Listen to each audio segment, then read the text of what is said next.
If I ask you, what is your hobby? I am sure most of us will not be able to come up with any concrete answer. What has happened to us? If I take you back into the childhood और मैं आपको यही सवाल फिर से पूछूं कि क्या है आपकी hobby, I am sure most of us would have given 3-4 names to our hobbies. कोई पेंटिंग करता था, कोई सिंगिंग करता था, कोई इंस्ट्रूमेंट बजाता था, कोई शायद अपने नए अपनी कुकिंग स्किल्स को भी शार्पन करता था. लेकिन क्या हुआ कि एक हॉबीज कहीं छूट गई. इस वीडियो में we will talk about the importance of hobbies and why we need to inculcate a hobby and how can we get started even when we have not done so in our childhood. So stay tuned.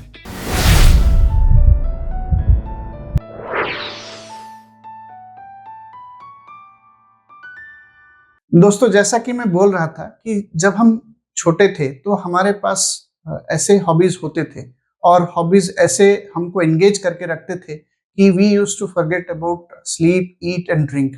बस हम उसमें लगे रहते थे, चाहे वो painting हो, singing हो, स्पोर्ट्स में किसकी रुचि होती थी, what ever be the hobby, जो इंटरेस्टेड होते थे हम बस उसमें लगे रहते थे.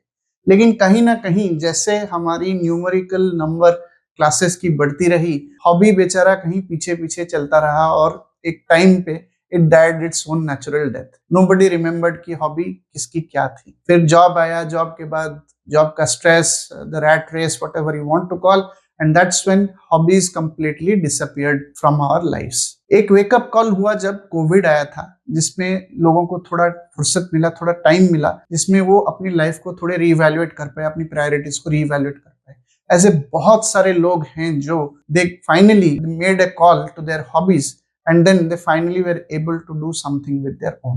But hobbies जो हैं ये बहुत important है. So let me take example from my own life why I say so. So मैं एक कॉर्पोरेट जॉब प्रोफेशनल हूँ और मैंने काफी सारी स्ट्रेसफुल जॉब्स करी हुई हैं. So एक पॉइंट ऑफ टाइम में I was in one of the largest conglomerates in India and my weekday, my daily itinerary was so packed that I hardly had any time and I was very stressed. So around that time I developed this hobby of painting. मुझे बचपन में painting करना अच्छा लगता था. I somehow revived it. तो मैंने YouTube देख के पेंटिंग सीखा. मैं self taught artist. But my point is, मैंने इस हॉबी को थोड़ा सा और तराशा and I became good at it. अब क्या होता था, while I was working even on Saturdays, मेरे को संडे थोड़ा टाइम मिलता था और वो जो 1 घंटा 2 घंटा मैं अपने हॉबीज के साथ स्पेंड करता था, मैं जो पेंट करता था, that used to give me a great deal of comfort. एक बहुत अलग लेवल पे मुझे ले जाता था from my mindset perspective and it used to help me cool down and become more calm. तो ये हॉबी की इंपॉर्टेंस है. दूसरी एक इंस्टेंस थी जब मैं एक बहुत ही डिफिकल्ट फेज से गुजर रहा था, when my mother passed away and I had that void and I was not able to overcome the grief. That's when again painting gave me this support, the much needed support, because through painting I was able to connect with the divine and I was able to bring about closure in my mind to this loss that I had in my life. So hobbies जो हैं, painting particularly in my case has played an extremely important role in shaping up the way I have shaped up as you can see me today. तो ये तो बात हो गई hobbies की importance की, जिसकी कोई डिबेट नहीं है. Everybody understands this. But बहुत लोग चाहते भी हैं लेकिन they cannot do anything about it. So क्या किया जाए? So इस वीडियो में मैं आपके साथ कुछ ऐसे टिप्स शेयर करूंगा which will help you get started and make hobbies a part of your life. Find a hobby that interests you as of today. ऐसा नहीं है कि बचपन में जो आपको अच्छा लगता था वो आपको अभी भी अच्छा लगे. You can start with what you liked in the childhood because you have a connect there, but be open कि आपको कुछ दूसरा चीज भी अच्छा लग सकता है. So be open and explore what hobbies really interest you. Give it some time. आप कोई भी नया हॉबी पिकअप कर लो, you are not going to get instantly good at it.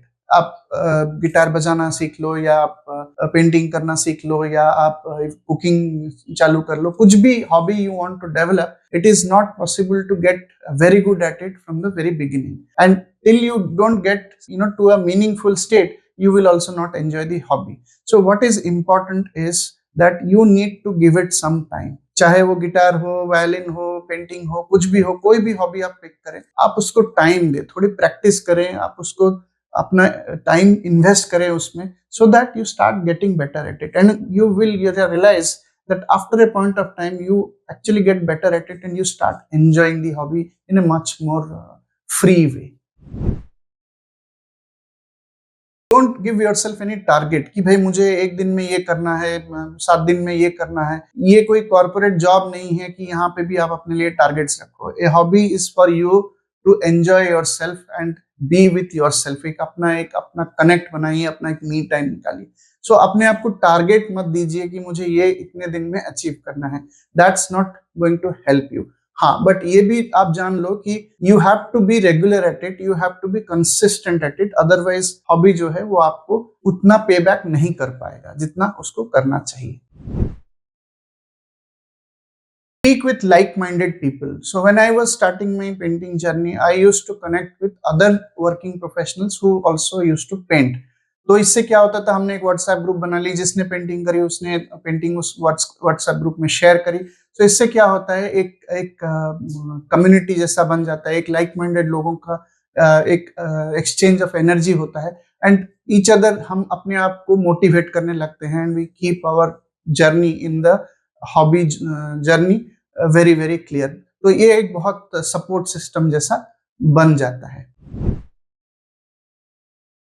ऐसा नहीं कि आपको सिर्फ एक ही हॉबी परस्यू करना है, because you don't know what will work with you. You can explore 4 5 3 4 whatever number you wish. आप सब चीज को थोड़ा थोड़ा ट्राई कीजिए। Then wherever you find you have the most passion for या which is of most interest to you, आप उसको फॉलो कीजिए। There is it is possible to follow multiple hobbies and you know the best part of it, actually अगर आपने hobby को अपने लिए develop कर लिया, you will not find yourself finding time for the hobby. You will definitely make time to enjoy the hobby and the process.